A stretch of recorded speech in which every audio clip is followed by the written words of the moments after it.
boroka manyuma boro si bon ebe manyuma dodon ike manyuma dodon na fara ko luka boroke la ya'rifuhum illa man minhum mashiti manyuma no fu yere do Allahu akbar wa mashiti manyuma kanu foka ta soro manyuma yere ajido de be ere la o mani boroke ngere ne sigira o dajuru di madu kirema amba wa alhamdulillah fa ni'ma hiya alhamdulillah émission kunandi émission herema we manu mambaro ambalma radio unité lamebagaw anaw kanu nyogo na uterke do node El Hadji Kassim Kone Mali Bamako kono ami fulela si an lamebaga be makab anyini be fanga ni émission iname ni mo nyuma ngo kode do yananga lame amantega di nyogo ma salaman foli confessa mo nyuma ngo kunya di photo do ngankluma jo fenela de manyuma mbarowa kodumamba alakira baro de kodumaye ni mo manyuma barowa arajo inete baro kadi qur'ane barowa kodumana alakira baro nyogon ko nyumante manyuma barowa atitwanga chezu tijani baro be kodumamba salli ala muhammad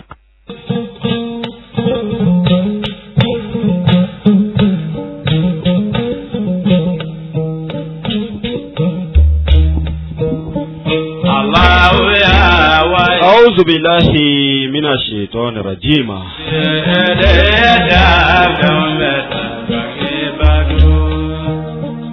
الله الرحمن الرحيم الحمد لله الحمد لله الحمد لله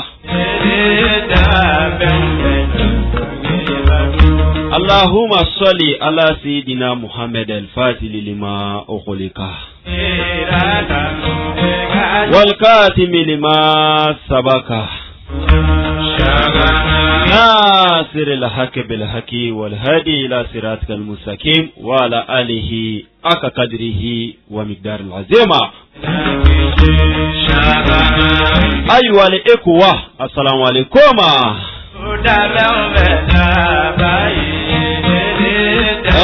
Sikateni kumaina de ala alidi wahidui masaindi jabarui alidi kaharui fara masaindi mako salamu masanyumambai alidi azizui ni ala nyumambai ngalidi kabirui belebele alidi kabuni fembede masai alede bakawi ni nazara kwa mako eternela afora masai ni mako kaliko nazara ba inventing a créateur odi masanyuma mbayi masai de awalui wale de folofolo alede ko imbela jinin damino masanyuma mbaye alede akirui mutembe banka masamuto aka masala akuti ntore ko kullu mani alayhi afani fembe bane eje na kono fen a bebe ban jumeti ban ode masayinga masaya ko na sigira o masanyuma mbaye togola masayin ko tindo kula tudribu kul absar ko jonga nyana fleli ko talide ay ko microscope de be bolo kebe masayin nyini noye ay abada itai awarana ko send member le ale ka jon nyuma mbaw dusukun ale jon sebe baw olu dusukun ko ni dusukun nyana ka ba ki ba le de o ba irana ka fo ko ja dusukun abicien o ba irana ka fo dusukun ka bi nogo olobila fo nga dusukun safne ankara mogo ambufu amu barkada luka wulika jo anu kwa chesri bena dusukun safne absega maul dusukun sania tugamina ka wuli ka jɔ anu ka cɛsiri bɛnn'o ma k'o di kalandenw ma. An bɛ barika da karamɔgɔw la karamɔgɔ ye. N'o ye Abul Abasi ye. Enfant de Aïna Madi au Kodo. Le père fondateur du Torika Tidjani. Cheikh Ahmada Tidjani. Jara ale ka wuli ka jɔ a n'a ka cɛsiri bɛnna dusukun safinɛ ye kalandenw bɛ se ka baara kɛ n'a ye cogoya min na. Ko Elhadji Cheikh Oumar Tall ale ye jadi kɛ ni dusukun safinɛ in de ye. Cheikhul Islam n'o ye Cheikh Ibrahima ye. Ɲasi ko don Kaolakaw fɛ yen nɔ. Jara ale fɛnɛ dusukun safinɛ in di kalandenw ma dɛ. Turu sele Bajaloka Yuba ma. Bajaloka belebele ko don. Muhammadu Sherif o den ko don. Ɲɔrɔ Sherifkɛ ko don dɛ. Kutubul Faridul Jamihu ye. Jara ale sɛgɛnna dusukun safinɛ in nɔfɛ. Jara a ye dekun bɛɛ sɔrɔ dusukun safinɛ in nɔfɛ. Ale de nana ka na di kalandenw ma. Jara k'u k'a fɔ ko fɔ maaw k'a fɔ ko fa b'u la. Jara ko dusukun safinɛ ko n'i m'a fɔ ko maaw k'a fɔ ko fa b'i la. Ko b'a yira ko laɲini ma sabati dɛ. Jara n ko de ye kalima ye kalima mun ka bon ni kalima bɛɛ ye. Jara n ko dusukun safinɛ in de ye kalima ye kalima mun ka di Ala ye ka tɛmɛ kalima bɛɛ kan. Ko de ye la ilaha illallah. Jara ni kalima in ka bon dɛ. Kiraba Muhammadu alayhi salatu wa salama. Jara b'o fɔ an n'a ka hadisa sanumanw na. K'a fɔ ko ni nin kumakan in kɛra jɔn jɔn ka kumakan laban ye. Ayi Jara k'i bɛ don alijinɛ la o tɛ dɛ. K'i bɛ alijinɛ kɔnɔ de. An b'a ɲini Ala fɛ ko Ala k'a k'an ka kumakan laban ye.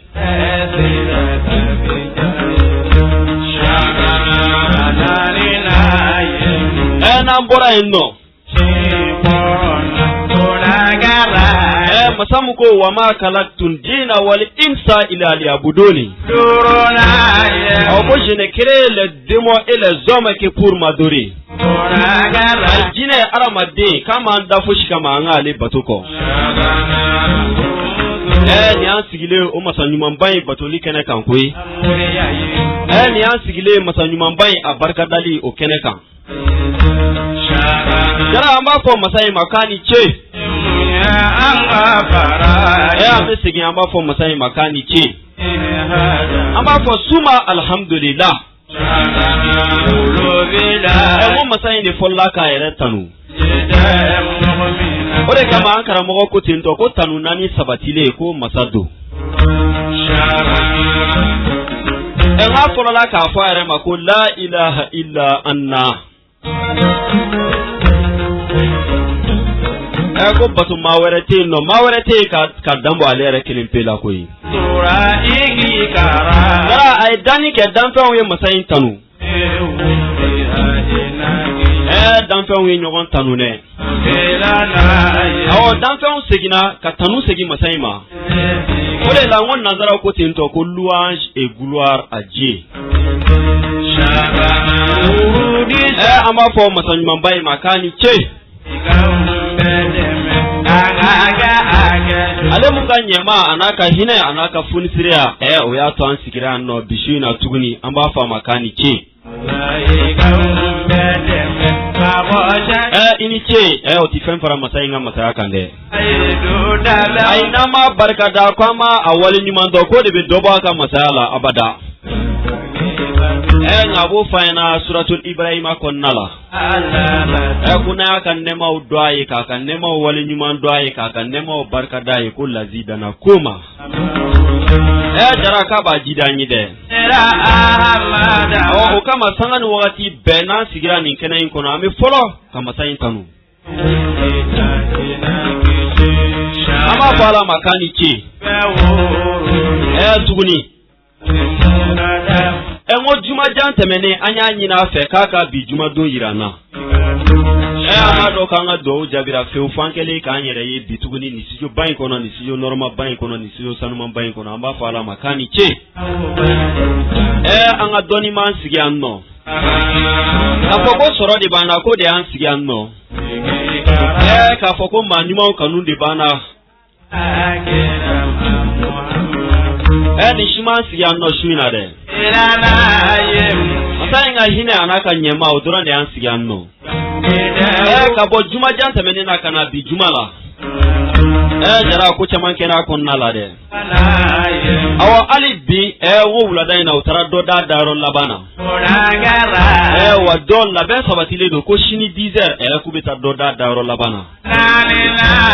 jara ninnu ye mun kɛ ala la o ma fɛn kɛ masa in na dɛ an minnu sigira yan nɔ bi su in na kɛnɛya kɔnɔ wasa kɔnɔna la an ye mun d'a ma an ma fɛn d'a ma dɛ o kama an kan k'a fɔ sanga ni wagati bɛɛ ko masa in ma k'a ni ce a b'o fɔ an ɲɛna suratul nali kɔnɔna la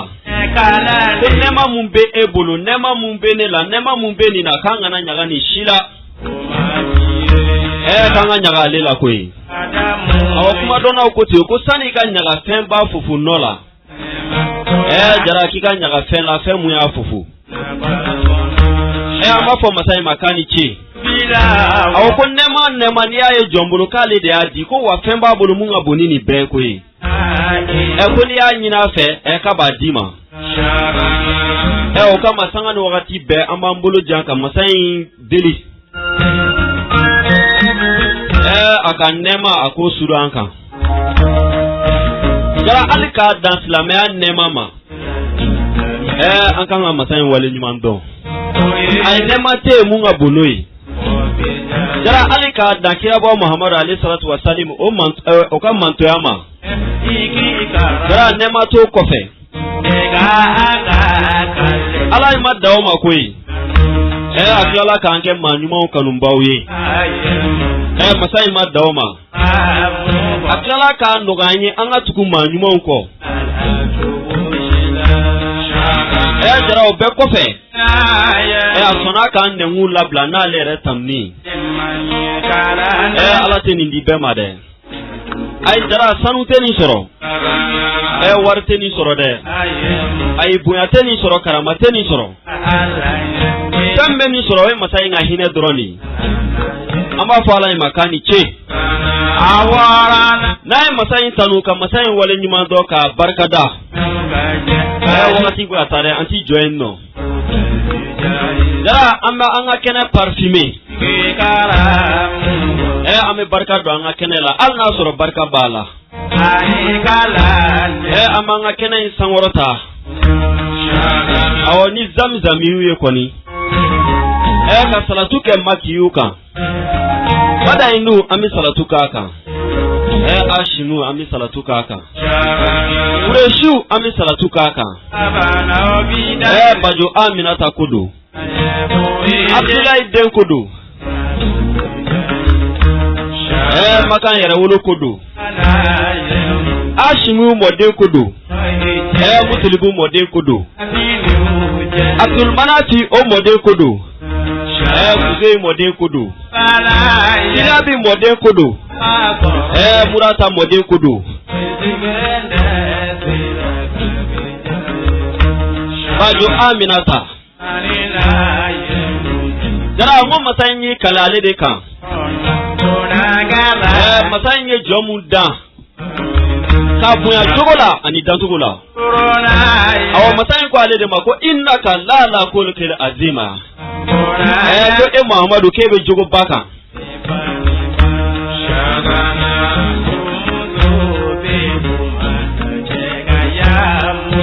ko masa in ko ale de ma ko yasin jara ko ale de ma ko tɔha jara o kɔrɔ dɔnna wa ayi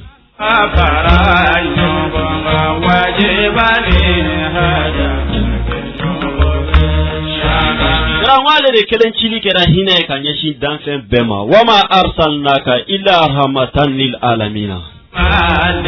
le sauveur de l'humanité tout entier o muhammadu ko don o don dɛ jara n ko n'a gwana sini an fa adama o ye laada ye n'a gwana den b'a kunsi a fa de fɔlɔ ma koyi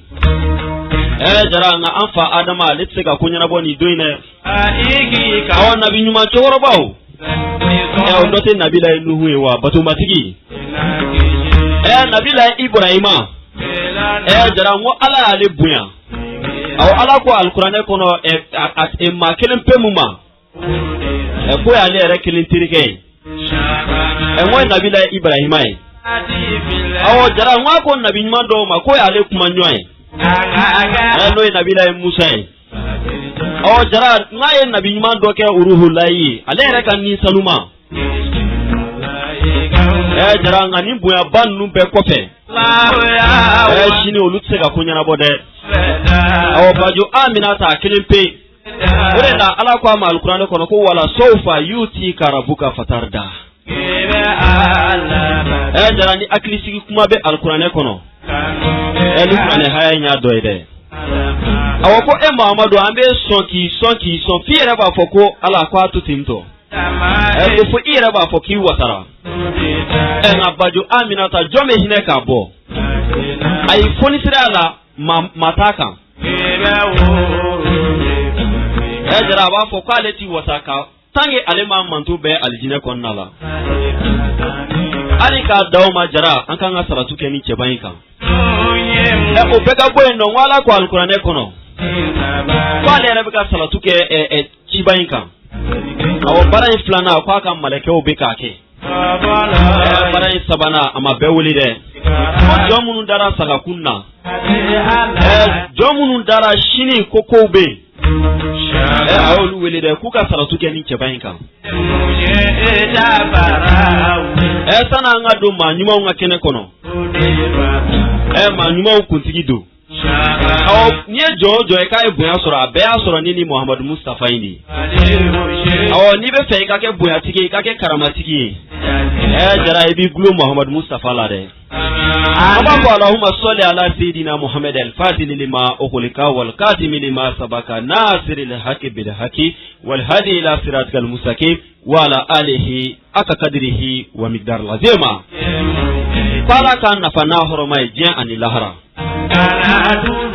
jara bitai antina blada girindala wakati be kata ambange bawo ame do ko le ka do nyuno lu fe olu anga jian labo sababu yo munu mambulu koro ka do kuye munu era be badabada dalila kwala ka badabada dalil no gawi awo dimson manga kana do machine ara du teshina alhamdulillah safinatu sadadu nyanga batumba ni awille ko awo ni kulumbai ni duna kono kuna jakuludu kishi kuludu de na kuma dola ni ni je abigela ha fala kan kishoma jara me barka da masayin yi tukuni ame masayin wale nyima don ale mun sona kan manyuma ya ka fa ka alquran e bayin kono amada o mare akala ka jonjumon aka jon sebe mon ko lu shu ka ke manyuma nyini ni kan ko sabula ko fendo kuna nyini na kabiso ame barka dai epi jara woni wasara dalwi dan tete men gawo ka foko masa ala ere manyuma ya fa ka alquran e kono dalu bebo dalu foshito o kofe alquran bay ngo o de 7 fe na so here mai mashima nyo so 7 fe mu kuna o de alquran ma nyuma yai akuforo kono masala ere ma nyuma ka barubo alquran bay kono o suratul kafi fonnala ankara mo be klevo barubo mawi na ankara mo ma nyuma yere kabi suratu godi ma nyuma de be soro ni jumai kwale ka jomba mu mana wuli aka muso bam mana wuli ku chesira ale danche mu fo ka dai no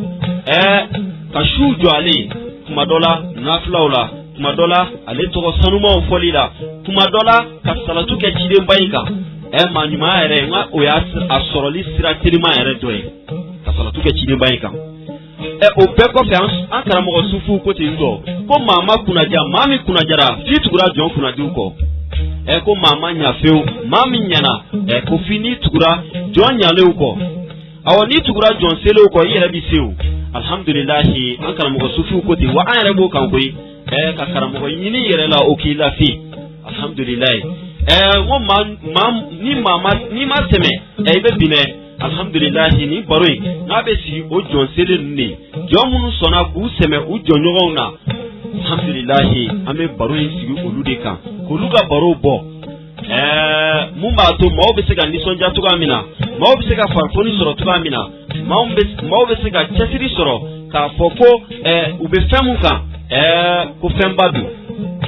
Aw kiraya o bundaw datugura, nabi ɲumanya o bundaw datugura, nka maa ɲumanya o bunda ti datugu dɛ. Ko fo ka dugukolo in meleke ale ka maa ɲumanw ti bɔ dugukolo in kan, u ti ban dugukolo in kan. N'i cɛsiri Ala ye maa ɲumanya i b'a sɔrɔ. Bisi in na an bɛna an sɛnsɛn ka baro sigi Ala jɔnba dɔ la tuguni, Ala ka jɔn selenba dɔ la tuguni. Maa ɲuman baro de ka di. Jara baro tɛ sigi baro mun ka di ka tɛmɛ maa ɲumanw ka baro kan. Awɔ, an ko ten tɔ ko maa ɲuman bɛɛ kanu b'an yɔrɔ.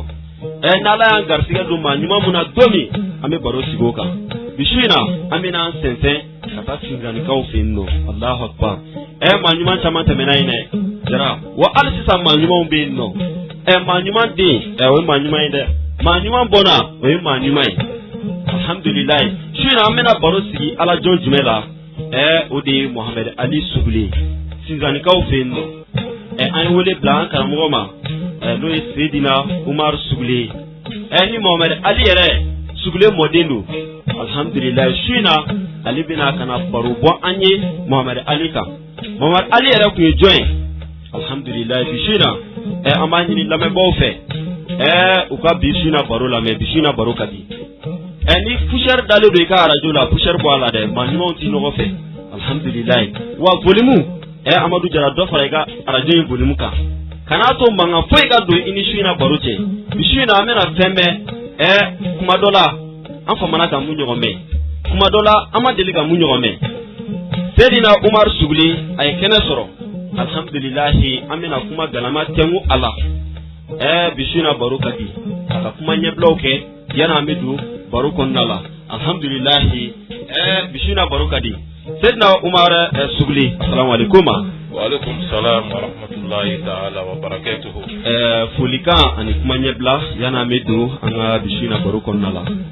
Alhamdulillah, an bɛ Ala fo k'Ala tanu, k'Ala barikada, k'Ala waleɲuman dɔn, ka hinɛw n'a ka nɛɛma dantan bɛɛ lajɛlen la. Ayiwa.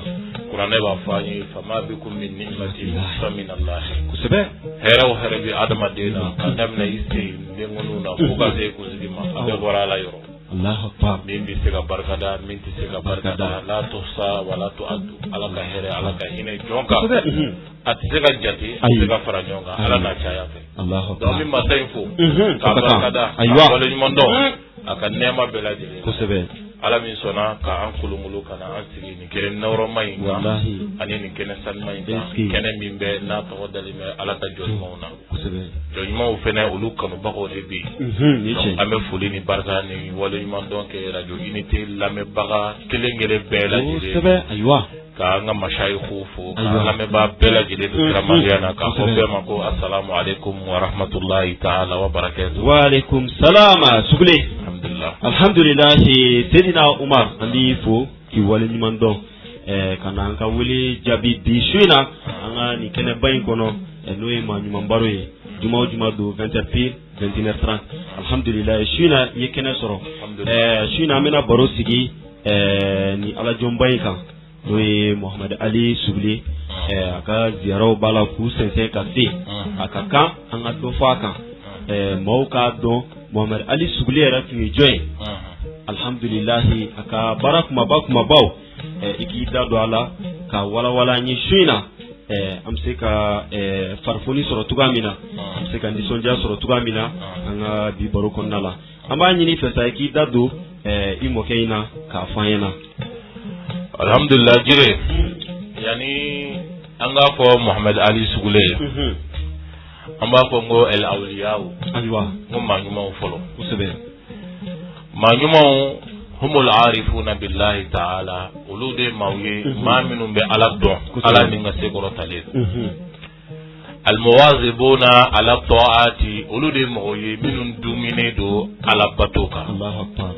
Almushtanibuna lil ma'asi, olu de yɔrɔ jayanen don ka bɔ Ala sɔsɔ ma. Kosɛbɛ.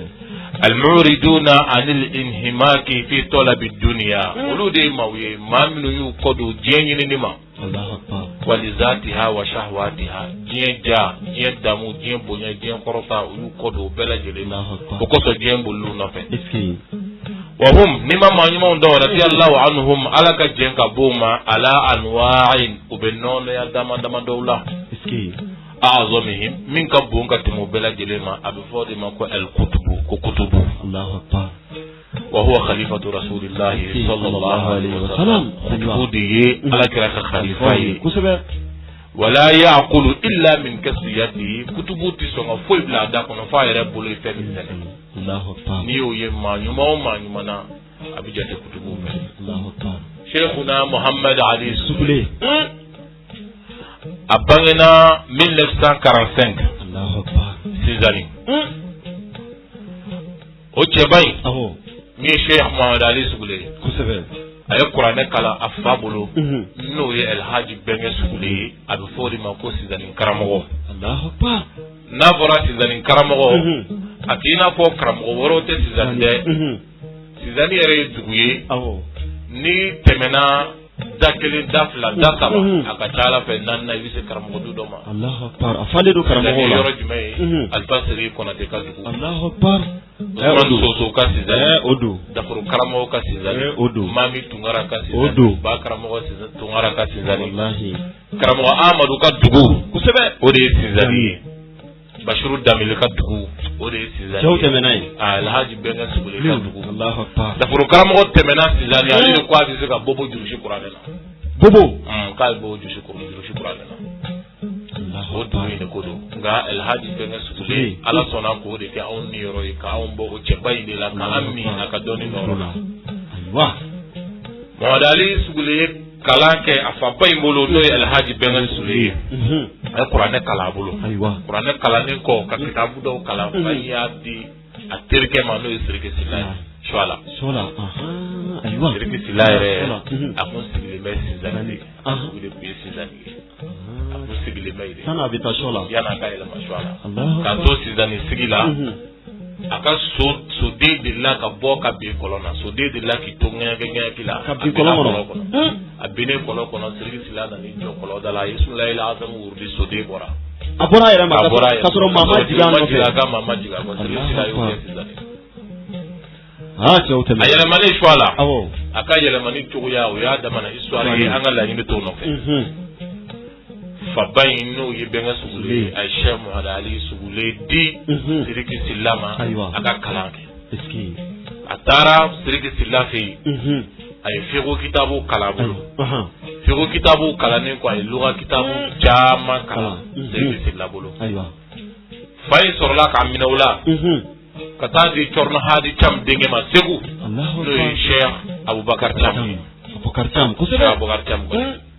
jamna kaw yera nyumana ba fofo bugar cham ye de mugan konondo soro ko mo adali sugule ya bisabanay akira bisabanay alani aka karam ko labato kama alana aka karam ko barka ni kama sizani dondo temena ni chamuna kaw ku sirai sizani ni ku ka faransi ka pari de ku sizani Allahu akbar ibi mba fuga mu fiye pour se ga here soro je jamana je duma kono kamo dali sugule to balulo mo behne man o here soro sidani Allahu akbar ala na ka karamo go boye wallahi bugar cham ga she mi no ma mine kamo dali sugule to balula Allahu akbar ay mandar take o shabar cham bolo kay tidaya ke ka idadia kene ke abulu iski Nimbela jele ko fe boar tam ye jenda ma kwa kata ka kala yoro sigi zinzani atara ya ka kala yoro sigi 1970 Muhammad Ali suguli ka kala yoro sigi la odila zinzani Allahu akbar odi kera kala yoro madrasa so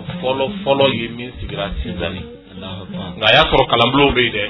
ni kram ko dubba minu foni kalamblo be ni bela jele ko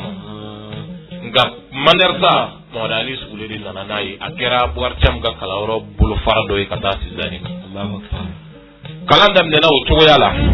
modali sugule abitani ga sigike ana karamo ni nyon tiara la aywa ay tiania wurdi mine akaramo bulu no Sheikh Abubakar Chamwi war cham ye wurdi dama di togo jumena bugar cham ka fo togo yala ako ale kelen ko ka ala jenyini kali sigara ke ka ala jenyini mba fe ka wuri dinga kalande ni ma est ce que anaka ka ko intigi dondo wa warcam ko ale ya ye akal sigara kono ka fo mo da ali suudi tiania dungi tiania chebo do aka wurdi dama o kele ay wurdi di aywa Cheikh Mohamed Ali Sougulema 1993 Cheikh Mohamed Ali Sougule tiania wurdi menebola akaramo bolo anafa bolo no Cheikh Boar Chamiye tiania wurdi bedama on no goni fe ka ke mukaddamu akira mukaddamu yo yorobe mukaddamu ni ko Boar Cham corno hadi cham de ma chama hakli bi jigi shana amada hamahullah kusebe shana katan kile salama chama hakli bi jigola da chamna kanunu balula tal kile minka ko te shama wala ka sanadu shana o shana ka sanadu Boar Cham yere balula tan kile wurdili ka foka ta se akasayama ama fale do wala ngani cedo jera kemi to ko Muhammadul Hafiz al-Misri da Hafiz al-Misri shirifi kundu ala yasra ba kundu doni ba lakika kundu o da Hafiz ni Boar Cham kumbe pataki chinyoma foro la udunga ma doni ba kumbi sonyo yini bataki di ti sonyo yini dala kuma yini seben feo ibi fe min seben kaji ni doni kala ya takalla ya ba don vraiment ma mi ni seben doni benna Allahu akbar basta udunga ma telephone ko ti bo souvent ka fo ibe chide ere wuli uko kasuma aywa wala Hafiz ni Boar Cham turawla aye tijaniya wurdi iznu mutlaqu sanadu min be alayhi wa Hafiz bulu ayo ti Boar Cham kwa ka baraka nay wa Hafiz yo mindi Boar Cham yo sanadu indi di Cheikh Mohamed Ali Sougulema ka ke muqaddam ye folo Allahu akbar o kera 1993 aywa o temene ko fe Boar Cham clara ka wele kal sigara ke mukaddamiya in kofe aba fe ka dore faraka jalaka no ye khalifa ya jalai aywa ay li sigara ke aya ya kal sigara la ko Mohamed Ali Sougule ni khalifa ya ka kan aya ke khalifa 1998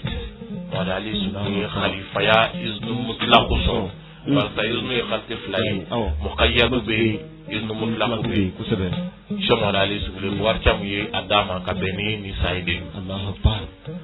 atura tan ka tegi la baga karamo yala bi mo kala na wudi charnina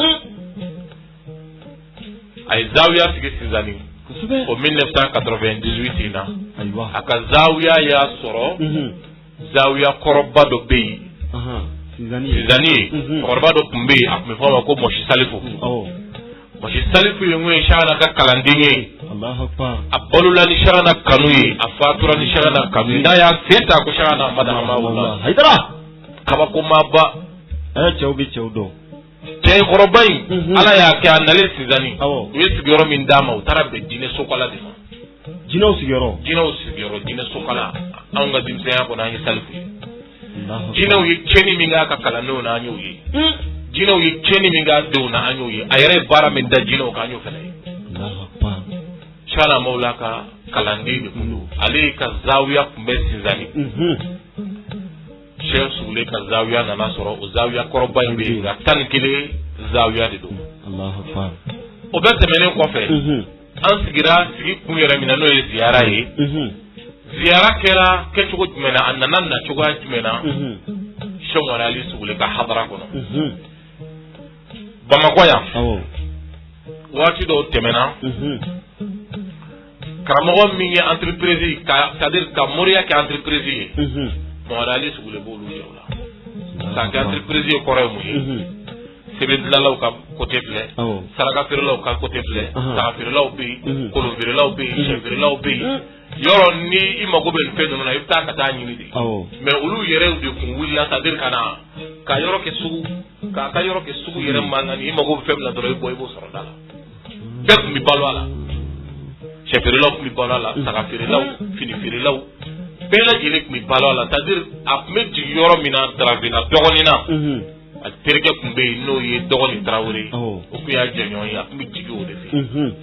Mohamed Ali ka taa ni ka segin kɔnɔ n'a nana congé kɛ a bɛ segin ka taa Sizani Bamakɔkaw caman bɛ taa ka taa sɛgɛrɛ karamɔgɔkaw nana fɔ karamɔgɔ bɛna bɔ anw ye san o san an yɛrɛ fana an k'a lajɛ an ka to ka taa baara u tasan fɔlɔ u ye sotaramani labɛn ka taa Sinzani ka taa Sewo Sugule sɛgɛrɛ Sewo ye sɛw fa a ye sagaw fa ka a teriw ni a jɛɲɔgɔnw n'a balimaw k'u reçoit u tilenna ka baro kan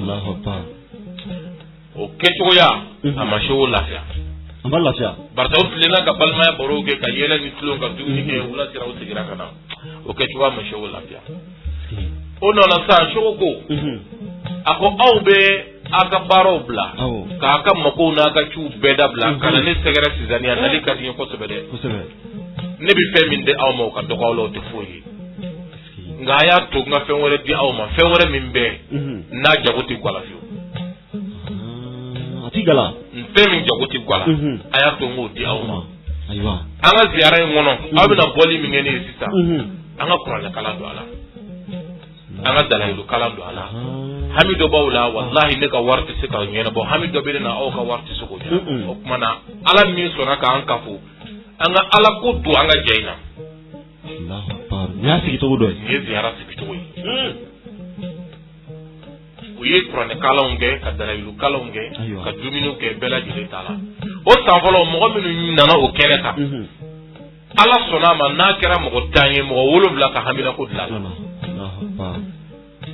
a fɔlɔ ye kuranɛ kalan y'a damana ko ye dalayilu y'a damana ko ye k'i sen bila bɔyi kɔrɔ ka ala ka jɔnɲuman dɔ sɛgɛrɛ y'a damana ko ye bɛɛ saba bɛ ɲɔgɔn sɔrɔ a la ziyara ko de bɔra ɲɔgɔn na o cogoya la ten k'a bɔ ɲɔgɔn na o cogoya la ten k'a bɔ sotarama na ka n'a kɛ kari ni kari k'a kɛ région bɛɛ lajɛlen ye ka n'a kɛ jamana ni jamana ye ziyara in sigira 1995 ziyara san fɔlɔ daminɛna an bɛ a san 27 la Abdulahi 26 95 kosɛbɛ voilà an bɛ o labɛn kosɛbɛ Cheikh Mohamad Ali Sugule yɛrɛ a taara ala ka wele kan jaabi 2004 1er avril 2004 a fatura o de la a ye san 60 ani dɔɔni de balo san 50 ni dɔɔni a y'o de balo nka a ka san 50 ni kɔ balo a kɛra hɛrɛ ye a kɛra nɛɛma ye a kɛra wasa ye a kɛra kunnawolo ye dugukolo sanfɛ ala ka danfɛnw ye nafa sɔrɔ a ka balo la a taalen kɔ danfɛnw bɛ ka nafa sɔrɔ a ka balo la o tɛ foyi la ni maaɲumanko tɛ maaɲumanko ye fɛnba ye kawula ka belebele lajɛ Cheikh Ibrahima Niasse maa min bɛ Cheikh Ibrahima Niasse dɔn o b'a fɔ k'a bɛ kosɛbɛ ni ye tiɲɛ bolo k'a bɛ k'a balo la a bɛ balo la ni ye tiɲɛ i t'o ye foyi la ni maaɲumanko tɛ donc Cheikh Mohamad Ali Sugule ka ziyara nana cogo min a bangena cogo min a ye kalan kɛ sira minnu kɛ i y'o ɲininkali minnu kɛ na n'i y'olu ɲininkaliw est-ce que maaɲuman baro juma o juma don ko ye 20h pile ka taa se 21h30 ma alhamdulilahi an ka bi baro a bɛ Mohamad Ali Sugule kan Sinzanikaw fɛ yen nɔ maaɲumanw ka baro de ka di ka wele bila an karamɔgɔ ma n'o ye Seydina Umaru Sugule ale kana kuma n ye Cheikh Mohamad Ali Sugule kan bisi na an ka baro kɔnɔna la alhamdulilahi n ko ziyaraw bolodalen don ka bɛn le 3 avril alhamdulilahi maaw bɛ bɔ Bamakɔ yan nɔ k'u kunda Sinzani kan an k'o la yanni ziyara dun cɛ an ka wele bila an karamɔgɔ ma a kana kuma n ye Mohamad Ali Sugule kan alhamdulilahi sisan an ye dɔn bɛ Mohamad Ali Sugule yɛrɛ kan an b'a fɛ Seydina Umar n'a sɔrɔ i bɛ se k'i da don ziyara yɛrɛ nafa la ka daburuɲɛ damadɔ fɔ o kan o la an na nɛgɛjuru labila ani kɛnɛmamaw cɛ barisa n'i ye maaw labɔ ko maaw ka taa ziyara la u k'a dɔn k'a fɔ u bɛ ka taa fɛn min na fɛnba don ani nafa min b'a la a bɛ jɔyɔrɔ min di jɔ ma a bɛ nafa min se jɔ ma maaw k'o dɔn n'an sera ka dɔɔni fɔ o kan nin wagati kunkurunin kɔnɔna la an na nɛgɛjuru labila ani kɛnɛmamaw cɛ alhamdulillah jire ziyara nafa tɛ se ka fɔ ka ban ziyara ka i sen bɔ i bolokɔrɔ ka wuli ka ala ka jɔ ɲuman dɔw sɛgɛrɛ o ma daminɛ bi o barisa o de kelen bɛ lagosili ko ye bi système dɔ de nalen bɛ anw yɛrɛ ka jamana na bi n'o ye Mali ye duba minnu bɛ yen karamɔgɔ duba minnu bɛ yen lahɔrɔma duba minnu bɛ yen yɔrɔ barikama minnu bɛ yen système dɔw de nalen don a sera anw fɛ ka se ka o hɔrɔma in n'o barika in n'o bonya in sama ka bɔ nka a tɛ se ka kɛ dɛ barisa ala tɛ barika don a ko la kɛcogo t'o la o i b'a misaliya fɔlɔfɔlɔ ta min yan ne kan n'i taara Madina ka taa Alakira zura ne ka hamina kow ye arabu b'a fɔ ye ko i taalen n'i ka hami fɔ min ye ko a tɛ se ka foyi dilan u b'o de fɔ a sara ko a mɛnna fa a sara k'e bɛ taa ko ya Rasulallah nin kɛ ye nin kɛ ye nin ko Alakira tɛ se ka foyi dilan i taara Alakira ka kaburu yɛrɛ zura mɔgɔw de bɛ yen u jɔlen b'a kama u bɛ sara a kama u ka baara de don u bɛ nin de f'i ye sabuwar cam taara Maka san min na a selen Madina a taar'i jɔ Alakira ka rawda la a ko ya habibal ilahi ji'tuka fas'al khaliqi husna qatmati bi ihtirami wa sara'an ilman ghaziran wa fahman wal mu'afati min dujal akhdar ay ni ga ka abu ya tudan kai amma ba ko ya Allah ni kai ne ko ya ala kanunyo ya ala tirike ji'tuka nana yoro fas'al khaliqi kan daba masa dilin ya kan laban wonyuma dia kan ba do Muhammadu e kan ya ala soro ka temene taka min na polo fe ala kira fo ala akan na polo dia akan do barka ya akan nga hamina ko la mburange on kanu nyo nga kala no mbale maw o ka hamil fle Muhammadu e mi do ni batay na na ble ko raayira ala la ayne fo Allahu akbar mo mi Muhammadu ka ala fas al khaliqi husna katmati bi jirami basta bi ma do do kulere kono ni saradro abana ju se ka poitla shu jol jomeni du yebi ya ka chan ana ka nyere mo balo ku se ka chan o ka chade wa i nyaga ben chamana o be giringa jola be tamana o shudi to fuyi i nyaga men ma chamana do golo sabe billahi shu ka sawi ala kira ka kuma ka sallallahu alaihi wasallam ko jenti wuli fiyo ko adama de ka shu dawro nata ala ni gelani hami fe jemna se degre do ma adama diu muna tu jo karim masine dalib lenin dawro na ala ngane blani do na de ka ken ni ala kira ka kuma ka sallallahu alaihi wasallam ka wuli ka manyuma segere manyuma do tumbe noy al imam Ahmad ibn Hanbal Ahmad ibn Hanbal mazhabu tigido doni kelaw ba do wa shirifi fena do ha Allahu akbar kana yaqulu li waladihi Abdullah Ahmad ibn Hanbal kun kera aba fo adenye kuma be aba fo ya waladi alayka bil hadisi wa iyyaka wa mujalasatu haula'i allazina sammu anfusahum sufiya Allahu akbar akma fo adenye akombima ni baroyi ni manye baroke ta yoro nyene ma ona ikata baroke mo minnu bleni nu be ka afoko lu yesufu ye karata nunu nga baro dawla de Ahmad bin Hanbal kubadi ladin aba fo ko fa innahum rubbama kana aaduhum jahilan bi ahkami dinihi aywa akunye be nu minnu na nu be ka manyuma yani sufi ya wele uyere la iba fo ibita kata bo lu minnu ni ni chama be utuka dina ukiti uchoya uto ala yake Ahmad bin Hanbal agera la sufi kangara do la min to ko Aba Hamza al-Baghdadi aywa o fene ko sufi karam o bay agera la sufi karam o ina wa arafa ahwal al-qawmi o kile ayi ziyara kelaw kala halaya do aywa mo bi tabo ma nyuma mo bi poli ka ke ba minu segere no sufi karam o do ni Ahmad bin Hanbal yu kala halaya do akele bukala alado kana yaqulu li waladi akira aba fa de ya waladi alayka bi mujalasati haulai aywa haulai alqawm ma fa de iski embi mani nunga pesigi gere nununa fa innahum aywa ako adema ku karo ni mo minum pleni zadu alaina bi kasrati alilmi wallahi nunun jidira aw shariatu kan doni Allah ka doni jidi me katema aw shariatu kan wal muraqabatu nunum bi ala qoloshi katama aw shari'atuka wal khashyatu ka ala nyasraya ka boni aw tay wa zuhdi uka banjena uka boni aw tay wa uluwi himmati nunum ka himma korota me katama aw shari'atuka o mara gere sufi nununa ni sefla bay bolu kono aywa kala ka jolma do segere kivita kata ziyara ka ala jolma min be na selido abakiri na numando kabolona balole fara afatulika Allahu akbar nga yoron do be on tijani akaw on tijani akaw Cheikh Tiani Allah dini fendo ye ziyara ke tukudo Cheikh Tiani ko ako salata kun taqta al muridu anna ako ko sababi ni manye kibi ziyara c'est-à-dire ko sababi obe ale kalade tige kabo ale Cheikh Tiani ko sabab polo ka wurdi wore me ka farata ka no ye turku sufiya wore akara qadiriya akara shadaliya akara nasiriya akara naqshbandiya akara turku sufiya fe ni o mine ko farati yani ka wurdi jena aflana mingi ziyara ilta kata ziyara ke mamina ni tiani akadu akara tan kile akara tan fla akara sanalu kera fe addo ini ala je ke hamira ala biga mo godla kam dari tiani akate ibe dugo kai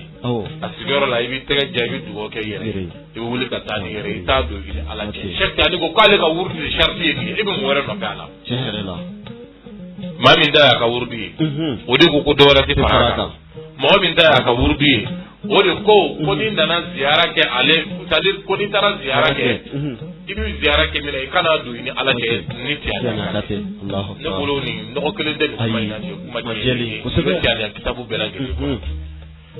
amita kata minu ziyara no ye manyuma nunu na fa mi be ziyara la a folo balmo yere dama kan nyogonye kipta soro ziyara bi ke dugu mina o dugu de do be France do ba Amerique ali dugu bi fama ko sebe nga ala ko ingama abina na balmo bi nyogonye ka balma bi kuraya ni ziyara na fa ni che ana ba plana e mingi ni afora eye kuiga karamgo welo ka Qur'ane kala ka jigile bi duru ani duru ziyara yoro la zani ziyara Qur'ane ko kala mujibu ya Allah shebi duru ani duru na fare ka da mori do wele o kana Qur'ane kala ka duru ko ka jigile shebi duru ani duru amano ko ha amano ko da amano ko okay mandi wali dara ziyara yoro la jama bi je ka bara min ga ada domina ala bi bela jere son o hakila baramana buya tugo bero so ni age so Allahu akbar ala tafe amene ga mene dia ayi ala ko abi so abana mene di mo ala ka so ni ke chugo wa ziyara ke ron na fa do re jme hamina ko mana buya chugo akara furu koyi akara bara koyi akara din koyi sanwo san zani ziyara yere kerengere relation wala ali sugule ka ziyara sanwo san musoli bi kle ka fo mo yenda na ziyara la salu ni demo hamiye ngi de so den sorola nana baroko hamina ala ya ngeno bara sorola nana ninkoy kuma na ninkoy mo bi le ka ko fa bela jele ta mo gani ko kele adama do bi girna ka ko do bola ni che الناس واخياس adama do te bagaw yo akile be mo gola sebe ngamba yeni ni kunu nda borati ibi ma do yu wuli ka tu sigi ko kaburu batuma kuma langulu mana kada ma iti akili sigi da ma fil kutubi fa huwa aynu dalali kitabu karuni muslimu ni ka sharia kitabu bela jele faranyo nga kebina kiriti ga adama do nga noyi join ni bi mo ble ga mulu ko ko pese da falen daw donc kala ko ko no ne bi chogo mi fo nunu ga ke o ke choga de la ibi min do ibo de do ni che ko rabbi min de ni shi donc islam aslamo ka famu ka mita ziyara minuna ala ko dodo ala kira ko dodo kira fatu le sidna bilali madina bla peu kayela mashami afamana kata ziyara ga ala kira la anyana fi hasan ni husaini mine ala kira na suko dala ka fa ma hadhihi jafwatu ya bilal ama laqal an tazurani kira na fai bilal ko na nyemu dina afa ma teta ka bo shami kata bone muhammad dale madina ingena fi menga fulani lo hasan ni husaini sidna bilal dona madina domina tara ziyara ke ala kira hasan ni husaini ya yamare kaka misri wala madina be kashirado ni be bugaru kono ni be muslimu kono ke doni ko jeli namara ko tenna donc o kana aw hakili ci aw minu ziyara ke lawi aw minu be naw kele me ka ala ka jonma nunun kanu kamene ni ke wala kamene ni ke kele tuma di bi ko minani min bi ka kele ko era bi haramu ko maka ke minani di maka ke donc abina fo karamo be ka balo armadona o ba fo no ko wala mo maroko ay kala de ko sebe tiana wurdi juru babulu ali bongo e kalande de allah tiana wurdi juru babulu ha kalande ne do tiana wurdi juru be ni kelengele ni mo kelengele be ra ni bolo est ce que ayu ke jonyi amu ke jonyo o kuma na adama de ka minɛni kɛ ala ka jɔn sɛbɛ dɔ la c'est à dire k'i ka danaya da mɔgɔ dɔ kan k'o ɲini ala cɛ o k'i lase o de ye ala yɛrɛ ka muradu ye kuranɛ y'o jɛya an ye fan bɛɛ lajɛlen fɛ kɛcogoya bɛɛ lajɛlen la bilahi azim kuranɛ de y'o jɛya an ye koyi kɛcogoya bɛɛ lajɛlen la kɛcogoya bɛɛ lajɛlen la kuranɛ y'a jɛya an ye k'a walawala an ye nabilen musa ni kadaru ka kisa bɛ kuranɛ kɔnɔ minnu sera yɔrɔ ma u b'u holo ala kan u t'a tafsiru fɔ ka taa se yɔrɔ la jɛ in kɛra fɛn min kan munna o tɛ fɔ mɔgɔw ye jɛ man ka sariya dɔnni kan koyi a yamaruyala de k'a ka tugu kadaru kɔ k'a ka tugu kadaru kɔ fɛn dɔ de bɛ kadaru la ka taa o de ɲini kadaru la wa o fɛn in a tɛ ɲini ni fɛn min tɛ kadaru ye a ka sariti fɔ a ye a ye saritiw fɔ a ye la sariti de b'a la kadaru ye sariti fɔ a ye bɔn musa i nana ko n k'i ladɔnniya dɔnniya min na ala atabi'uka an tu'allimani mimma ullimta rushda kana dɔnni minnu bɛ ni ala y'i kɔgɔdisi fa o la n nana i kana tugu i la i ka ladɔnniya o dɔnni ninnu na o dɔnni ninnu tɛ bayanu ye tuguɲɔgɔnya kuranɛ de y'a kɛ yan a bɛ alikuranɛ kɔnɔ o kana dɔnni ninnu musa ye sariyatigi ye kosɛbɛ ulul azmi ani ala ni kuma tuuri dila kulu kan ni bonya bɛɛ sɔrɔlen kɔfɛ ala ko a ka taa tugu dileki kolondigi dɔ la ale ka maa ɲuman dɔ la inna hadaru min tɛ kira ye ɲuman tɛ ala tɛ kuma a tɛ ala ye foyi maa ɲuman don nka maa ɲuman dɔ de don min y'a kɛ ala ye k'a to ala ye fɛn dɔ ba la o tɛ musa la wa abata sa bɛ kalan yɔrɔ min o dɔnniyaw tɛ sɔrɔ yen a selen kadaru y'a ka sariti bɔ a ye kadaru ko bɔn wariko t'an ni ɲɔgɔn cɛ baarako t'an ni ɲɔgɔn cɛ mais n ka sariti ye fɛn min n'i ye fɛn o fɛn kɛ kana ɲininka o kɛra kadaru ka n'i ye fɛn o fɛn kɛ fo n ka taa lakali ye kana ɲininka o fɔlen sariyatigi ɲɛna wa dɔnni wɛrɛ fɛnɛ bɛ sen na kadaru la a fɔ o ma ko ilmu ladunniyu o fɛnɛ b'a la o fɛnɛ tun bɛ sen na kadaru la ilmu ladunniyu o ye dɔnni suguya jumɛn ye jire olu ye kabako dɔnniw ye koyi olu ye kabako dɔnniw ye o dɔnni kɔnɛgɛ ye ala ɲɛsiranya de ye ni ka ala ɲɛsiranya sera digiri dɔ ma ala b'o dɔnniw kɔnɛgɛw d'i ma i bɛ kow ye ala bɛ dayɛlɛli kɛ i bɛ kow ye i bɛ kow faamu ijabu bɛ bɔ i bɛ kow kɛ kɛsifu i bɛ kɛ kɛsifu tigi i bɛ kow ye jɔyɔrɔw bɛ yen fo ka taa se tasarufatuya ma n'i gɛrɛla ala la ka sɔn ala la ka ko to ala ye i bɛ nin bɛɛ lajɛlen sɔrɔ adamaden bɛ nin bɛɛ sɔrɔ i bɛ bonya ka tɛmɛ hali mɛlɛkɛ kan anw yɛrɛ bolo mɛlɛkɛ min ka bon fɛn bɛɛ i bɛ bonya ka tɛmɛ hali mɛlɛkɛ kan o ilmu ladunniyu ninnu ala tun y'o dɔnniw de kalifa senna kadaru la ka musa yamaruya ka taa tugu a la a taara tugu a la ka k'a ka kalanden ye wa kalandenya ma ɲɛ min kɛ u séparelen musa ko jɔn ko ala a b'a kun bɔ a ye jɔn ala fɔ a ko jɔn ko ala i ko an ka fara ka bɔ ɲɔgɔn na i ye ko minnu ni ko minnu kɛ c'est à dire misaliya kelen ye ka sin ka denmisɛnnin ye ka baga ma a ma foyi kɛ ka sin k'a faga musa ye sariya baara kɛ n'i y'o kɛ sariyatigi ɲɛna sariya la n'i ye maa fa a yɛrɛ kan ka fa sariya baara tɛ yan kosɛbɛ ala ko tɛ yan ala de y'a fɔ kosɛbɛ sariya baara don nka a fɔra ko min kama o tɛ sariya la ayi o t'a la o ma fa kɔnɔ o tɛ sariya la a tigi y'a faga ko min kɔsɔn e t'o dɔn o t'i ka sariya dɔnni na n'i taara o de kɔsɔn sayiru dɔ ko ten ko walil awliyayi isharatun tufham wala tufham sayiru dɔ ko a ko maa ɲumanw bɛ ko dɔw kɛ kuma dɔw la a dɔw bɛ faamu a dɔw tɛ faamu n'i ye min faamu a fɔ falilahi alhamdu n'i ma min faamu a fɔ hum wa ana a fɔ aw ye ne yɛrɛ n bɛ to n da in na aw ka taa da la o y'a fɔcogo ɲuman ye i y'a kunbili kɛ ala ka n'i ci i ka nangarili kɛ u ka ko la i ka faamuya n'i ka ko dɔ de man se a ko dɔ faamu di ma o teriw k'olu nakari ala yɛrɛ ko ale ni jɔn minnu bɛ ɲɔgɔn fɛ ni bila l'olu la a t'i n'olu cɛ wa ala kɛlɛ de ma nɔgɔ a bɛ ni ala de cɛ donc yàrá nafa a tɛ se ka fɔ ka ban hamina ko minnu bɛ aw la n'a ye c'est à dire n'i ye mori bɛɛ lajɛlen kolokolo i ye nasi bɛɛ i ye saraka bɛɛ fɔ hamina ko minnu b'i la n'o ye hamina ko gɛlɛnw ye taa ziyara kɛyɔrɔ la ni ka hami ala b'a dilan wallahi mɔgɔ dɔw bɛ taa ziyara kɛyɔrɔ ye ni ala ko ni alakira ko ni maa ɲuman ko tɛ diɲɛ ko ju ta kiba dɔ n'u taara o bɛ si yɔrɔ min yan cɛncɛn na ala jati kama evitama usega wako ala jati kama konna ala de kama inga building jolito ka bonga klimu ngara juro gari jolito bonga klimu koro kada burushi kono ala nyina yarake o mami mun bi son ka ko to ala jati kama ala bi son ko dlalu kama ala boke e mai ni minge bo do nere minge ne bo do ngama wore mai ko wore be ma de kusebe donc ko vel to ala ziyara na fa se ka fo ka dana amin mi fa islama wi ziyara keli sabitatun asabatile do ni qur'ana e asabatile do ala kira ka kuma kawne asabatile do ni do ni ba o ka bengai donc ziyara na nyabe ma min ngono surtout ngene gele ya min be ay ta kata ziyara ke ka hamina ko wira ala di songa makunu mun bela ni ziyara kene ngere ko ma ko to ni ngini nga ziyara na fala ja kurnya da ma ya amsa da fala radio unité de la voix des Cheikh Sidi Ahmed Tijani biye juma de marsikalo kile muka ani worodo samba fla muka ani kile mani mambaro juma 20h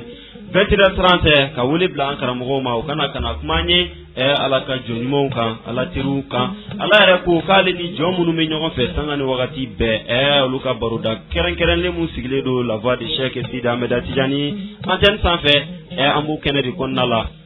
Amadou Jara ale bolo bɛ nɛgɛ la bisu in na sa maa min b'an bolo kɛnɛ in kɔnɔ yan nɔ o ye Seydina Umar Sugule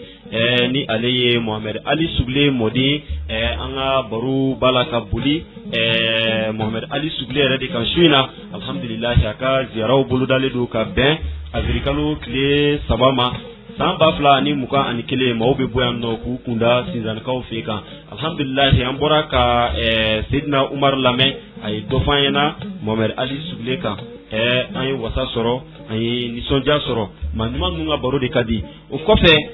an bɛna wuli ka taa ziyara mun na a y'a nafa kumabaw a y'a ɲɛfɔ an ɲɛna a bɛ mun se jɔn ma a bɛ bonya mun se jɔn ma a bɛ karama mun se jɔn ma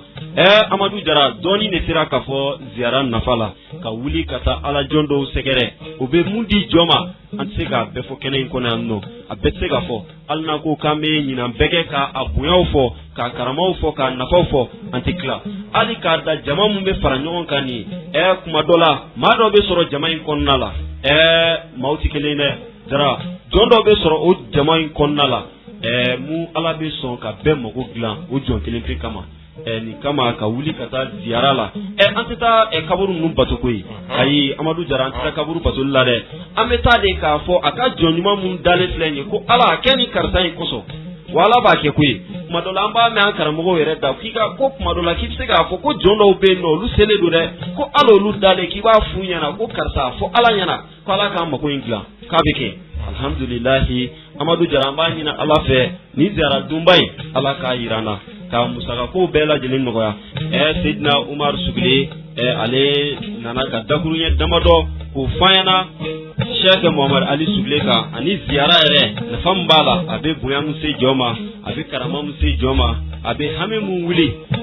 nin y'an ka jamana ye nin y'a taasira kɔrɔ dɔ ye dɛ kabini kunu fo bi Amadou Jara ziyara kɛnɛw a bɛ sigi ba Maliba in kɔnɔ wa Mali yɛrɛ ka barika sɔrɔ a n'a ka bonya sɔrɔ a n'a ka karama sɔrɔ diɲɛ jamana tɔw cɛla ziyara ninnu b'a la dɛ ka kɛnɛw sigi ka ziyara kɛnɛw sigi ka mawudu kɛnɛw sigi nin y'an ka taasira kɔrɔw ye i ye kuma dɔ fɔ i ka kuma kɔnɔ muhimun jiddan ayiwa Mali bɛ lahalaya min na bi jamana in bɛ sutura o sutura kɔnɔ a bɛ bonya o bonya kɔnɔ kosɛbɛ mawudu kɛ yɔrɔw de don ziyara kɛ yɔrɔw don asafurula fɔbaw don bagan minnu bɛ dugukolo sanfɛ denbilenni minnu b'o basi na ni nin fɛn dama damaw tɛ ɲama sɔrɔ hali ni ala ma diɲɛ bɛɛ halaki ala ye Mali kɔni halaki ala k'an kisi o ma ziyaraw bɛ kɛ yɔrɔ minnu na de kɛnɛ minnu bɛ sigi n'ala kira bɛ ko fɔ yɔrɔ la de walahi anw ka jamana bɛ sutura o sutura la a bɛɛ y'o kɛnɛw hɔrɔmaw ye ala ka de kan don a ye min kɛ Adamaw ni Samudakaw la k'a tɛna o kɛ anw na ka ala kira to an cɛ la wa ala kira taalen kɔfɛ madama ala bɛ yafa deli kɛnɛw kan k'a ye min kɛ Adamaw ni Samudakaw k'a ta kɛw la kuma filanan ye min ye a kana kɛ mɔgɔw de kɔnɔ ko an bɛ ka taa ziyara kɛ maa minnu na ko alaw de to alaw tɛ an tɛ ka t'u bato tɛ se ka foyi ɲɛnabɔ ni ala yɛrɛ tɛ u tɛ ka taa bato ayi maa ɲuman minnu dalen b'o kaburu kɔnɔ a t'i n'a fɔ k'an bɛ taa ka t'u bato de n'a wakɛla tawasulu ye kɛcogo fila de ye tawasulu kɛcogo dɔ bɛ yen i bɛ taa i taa mɛ min nɔfɛ i ka hamina ko ye min ye i b'a meleke k'a don tigɛ u k'a yira taliba masala i n'a fɔ Cheikh Ibrahima Niasse y'a kɛ cogoya min na Cheikh Ibrahima Niasse selen alakira Muhammadu ka yɔrɔ la sallallahu alaihi wasallam a ko alakira ma a jɔlen kira kunna a ko khadimuka Ibrahima ka jaa zairan a ko Seydina Muhammadu i ka baarakɛden Ibrahim nana kana bɔ ye n na kun ye mun ye تؤمنه تغليه تغنيه فإنه مدى الدهر لا يلفى لغيرها كسودي أقول لنا كان بوي على كرا إكان حكلي سكي إكان كورتا إكان بني ديا محمد ni e Muhammadu te ne Ibrahima Niasse ma njigida foyi ka wa na ta foyi ka ne na ta be de ka jigibere ni yɔrɔ in na a ma ala fo a ma fɔ ala a ma ala fo a taara ka taa fɔ ala kira ye Ibrahima Niasse bɛ nin fɔ yɔrɔ min na foyi t'a da ala ka ci b'a fɛ a ɲɛ b'a la ala kira ɲɛ b'a la o ye tawasulu kɛcogoya dɔ ye tawasulu kɛcogoya dɔ wɛrɛ ye min ye banbagatɔ ye i taara i ye dugawu k'a ye ale ye fɛn dɔ de kɛ ala ye e ma min kɛ i fa ma min kɛ i mɔkɛ ma min kɛ ala ye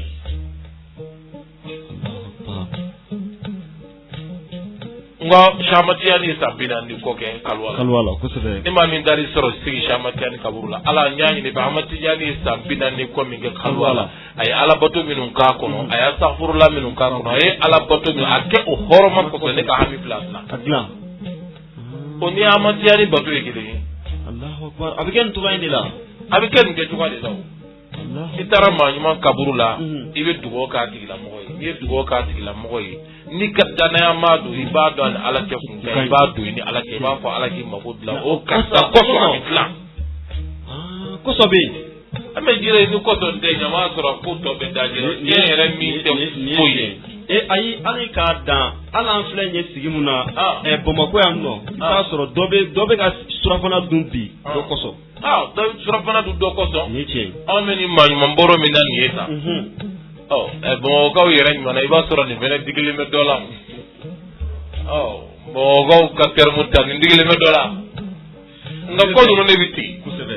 c'est-à-dire fo an k'a faamu ala ka muradu yɛrɛ de ye adamadenw na an ka na ɲɔgɔn bolo o kosɔn ala ma sɔn ka adamaden bɔ i yɛrɛ la fo mɔgɔ de k'i ko k'i jɛ k'i saniya k'i bɔ i yɛrɛ la ala tun tɛ se k'i bɔ i yɛrɛ la a bɛ se ka kɛ qadirun a bɛ se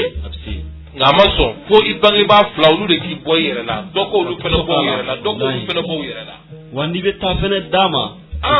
o cogo kelen fɛnɛ don n'i bɛ taa fɛnɛ o cogo kelen fɛnɛ don i nana cogo min mɔgɔ bolo n'o y'i dilan n'i bɛ taa o cogo kelen mɔgɔ bɛ taa n'i la i bɛ sɔrɔ ka taa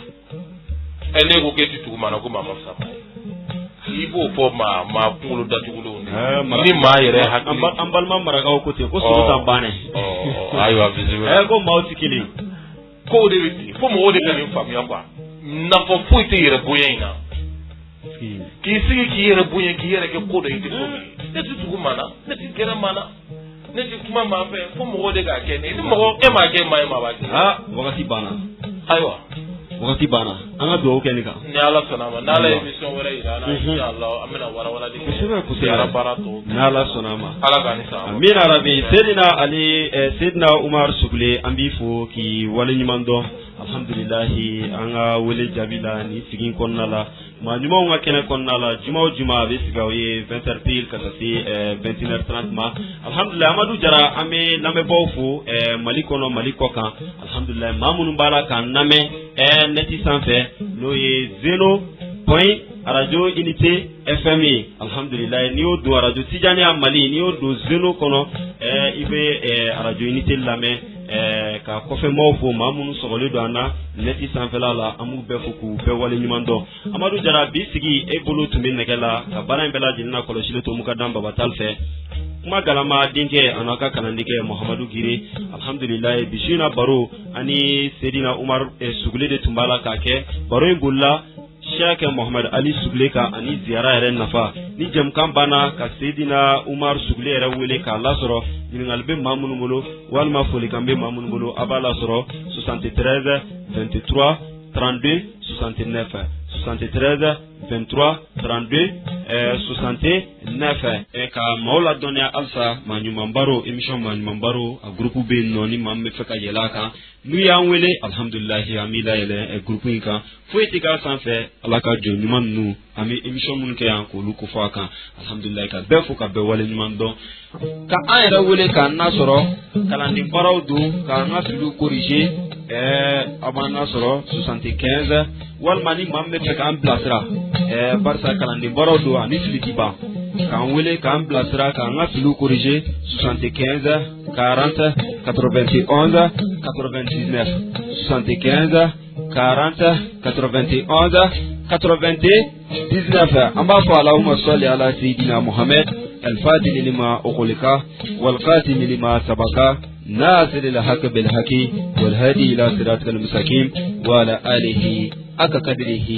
ومقدار عظيم